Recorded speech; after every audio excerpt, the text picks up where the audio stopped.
Sean muy bienvenidos a otro video de Basadox. Mi nombre es Francisco Ramírez y el día de hoy vamos a hacer una revisión sobre el síndrome de atrapamiento cutáneo anterior. Inicialmente, esta enfermedad corresponde a una causa de dolor abdominal proveniente de la pared del abdomen y no propiamente de origen visceral, como son una gran proporción de los dolores abdominales en el servicio de urgencias.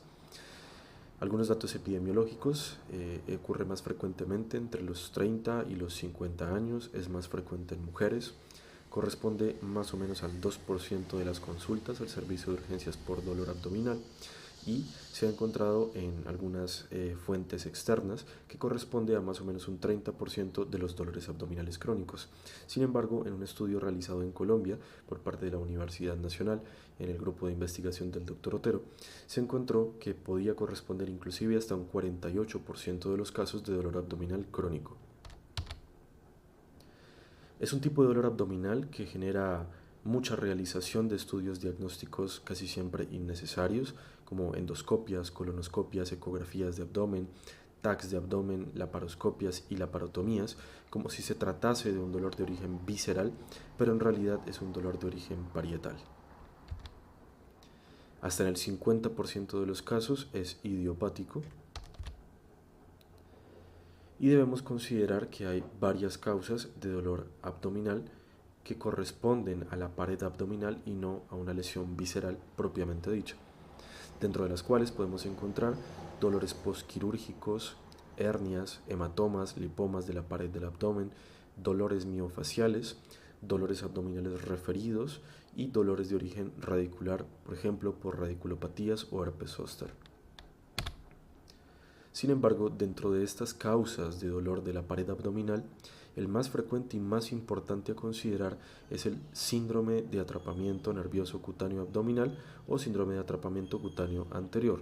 También lo podemos encontrar en referencias de Norteamérica como sus siglas ACNES o Abdominal Cutaneous Nerve Entrapment Syndrome.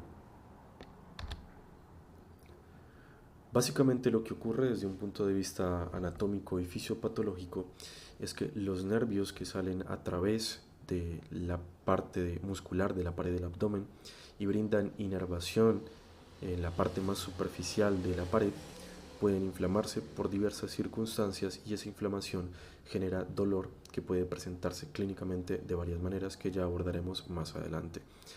Puede exacerbarse por aumento de la presión intraabdominal que genera compresión del nervio, también por aumento de la presión en la pared a través de ropa, cinturones, fajas, entre otras. Con respecto a sus características clínicas, podemos encontrar que puede ser diario, que puede ser agudo o que puede ser crónico, puede ser continuo o intermitente y puede coexistir en varios sitios. Adicionalmente, se ha encontrado que se intensifica con la distensión abdominal y que no está asociado a la menstruación. En el grupo de investigación del Dr. Otero han encontrado que puede estar asociado a la ingesta de alimentos, a las deposiciones y que ciertas características como toser, reír y la obesidad pueden generar empeoramiento del dolor. Con respecto al proceso diagnóstico, más allá de la anamnesis inicial, debemos realizar en la parte semiológica el signo de Carnet, que tiene dos partes. En este tipo de patologías lo encontraremos positivo. Con respecto un poco más a la parte de la anatomía, básicamente tenemos todas estas localizaciones correspondientes a varias zonas radiculares que dan inervación a la pared del abdomen a nivel de T8, T9, T10 hasta T12, y en estas zonas en las cuales hay esta inervación superficial de la pared del abdomen podemos presentar estos atrapamientos nerviosos que terminan generando el dolor. El signo de Carnet consiste en que vamos a palpar de forma superficial estos puntos específicos y vamos a pedir al paciente que haya ciertas maniobras. La primera, que es la parte A, es que el paciente haga como si se fuera a sentar o a hacer un abdominal, y eso debería quitar el dolor cuando es de origen visceral. Luego le vamos a pedir al paciente que levante las piernas y si eso genera el dolor a la palpación superficial, tendríamos un signo de Carnet positivo correspondiente a un dolor propiamente de la pared abdominal y no de origen visceral. En este estudio, el doctor Otero se encontró que el dolor crónico de la pared abdominal es una entidad poco reconocida, pero de gran impacto en la práctica clínica, porque conlleva a que los pacientes sean expuestos a muchos estudios diagnósticos y a muchas intervenciones terapéuticas que son generalmente infructuosas. En este estudio lo que hicieron fue tomar a varios pacientes, en este caso 189 pacientes, que tenían dolores abdominales de un promedio de 36 más o menos 5.5 meses, y iban desde un mes hasta incluso los 25 años de evolución. Generalmente estaba asociado a alteraciones del sueño y la mayoría tenía ya consultas previas con diversos manejos que habían sido infructuosos en relación a la mejoría del dolor. Los diagnósticos que se les habían dado previamente a los pacientes habían sido gastritis crónica, colon irritable, enfermedades psicosomáticas o psicológicas, divertículos, infecciones de vías urinarias, enfermedades de los ovarios, entre otras. El 100% de los pacientes habían recibido analgésicos convencionales como acetaminofén, AINES y ocina. El 88% había recibido inhibidores de bomba de protones, 55% ranitidina y un 5.5% amitriptilina. Se le había realizado endoscopias a una gran cantidad de pacientes, colonoscopias, colon por enema, TACs, ecografías abdominales e inclusive laparoscopias, para un total de 207 procedimientos. 14 pacientes habían estado hospitalizados durante un tiempo promedio de 8 días. Esto lo que nos muestra es la importancia del conocimiento y de saber que existe esta enfermedad, dado que el tratamiento es relativamente sencillo y sumamente efectivo en la gran mayoría de los pacientes, y con el hecho de simplemente conocer su existencia, prevenimos que los pacientes sean expuestos a muchas enfermedades. Podemos, por ejemplo, observar esta imagen en la cual vemos varias cicatrices en el abdomen del paciente y vemos señalados con X todas las zonas de dolor que reporta el paciente. Este tipo de dolor, normalmente por ser de origen parietal y no visceral, va a ser un dolor muy bien referido. Como habíamos mencionado al principio, puede coexistir en muchos puntos, y eso es algo importante a considerar. Van a ser puntos que coexisten entre sí, pero no va a ser un dolor difuso en toda esta zona, sino que son áreas de 2 o 3 centímetros que el paciente puede señalar con 1 o 2 dedos y decir específicamente que allí es donde siente el dolor. Con respecto a los resultados del estudio, el doctor Otero realizaron inyecciones locales de 1 o 2 centímetros de lidocaína en cada uno de los puntos en los cuales los pacientes referían el dolor o en donde tenían los atrapamientos cutáneos propiamente dichos.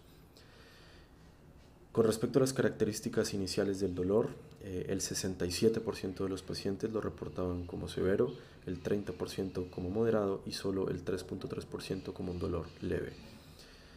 La respuesta del dolor frente a la infiltración realizada por el grupo investigativo del Dr. Otero correspondió a un 83.5% de desaparición total del dolor, 7.7% de mejoría y una no modificación del dolor en un 8.8%. Encontramos que la respuesta fue favorable en el 91% de los pacientes intervenidos.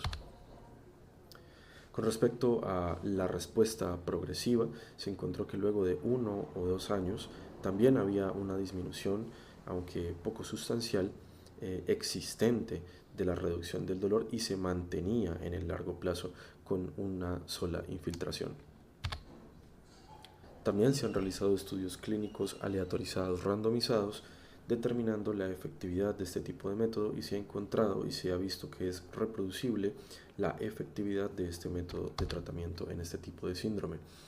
También se han hecho algunos estudios de la evaluación de si es preferible hacer este bloqueo nervioso guiado por ultrasonido o de forma empírica, y se encontró que el rendimiento era exactamente el mismo, así que se recomienda hacerlo de forma empírica sin necesidad de una guía ultrasonográfica. Aquí tenemos el resultado, son prácticamente iguales en los dos grupos.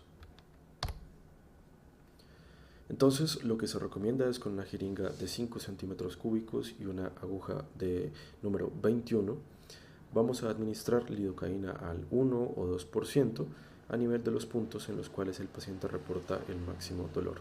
Hay algunos grupos que recomiendan la utilización de triamcinolona, pero particularmente el grupo investigativo del Dr. Otero nos recomienda no utilizar triamcinolona de forma regular, exceptuando pacientes que sean refractarios al manejo inicial con lidocaína. Aquí tenemos una instrucción de cómo se recomienda que se realice este procedimiento, y este es el tipo de procedimiento que el doctor Otero y su grupo de investigación recomienda por ser el más sencillo y el que tiene la mayor proporción de éxito. Adicionalmente, se puede llevar a otro tipo de procedimientos en los cuales se hace sección de estos nervios afectados en pacientes que son refractarios y el dolor persiste a pesar de los manejos iniciales, encontrándose que en los casos refractarios es altamente efectivo. También se está estudiando la posibilidad de realizar este tipo de resolución o estas intervenciones un poco más avanzadas a través de la radiofrecuencia para eliminar estos nervios que están generando dolor. Entonces debemos recordar, y como diagnóstico final, que el síndrome de atrapamiento cutáneo anterior es un diagnóstico olvidado y que en encuestas internacionales a gastroenterólogos solo el 4% de especialistas lo piensan y lo buscan. Así que debemos empezar a considerar de forma mucho más frecuente en nuestra práctica clínica este diagnóstico. Mensaje para la casa: el dolor abdominal tiene muchas causas, es necesaria una excelente historia clínica, siempre debemos examinar y buscar el signo de Carnet y debemos enseñar en todo lo que corresponde a la semiología básica el signo de Carnet. Adicionalmente, debemos realizar las inyecciones locales con lidocaína, dado que esto evita millones en estudios diagnósticos y en intervenciones terapéuticas inefectivas. Es una enfermedad con un diagnóstico sencillo y un tratamiento sencillo, muy baratos, que de realizarlo de forma inicial nos permite hacer diagnóstico y tratamiento de forma empírica antes de proceder a otros estudios diagnósticos más avanzados cuando son necesarios. Y como mensaje final, recordemos que el paciente tiene solamente lo que el médico sabe.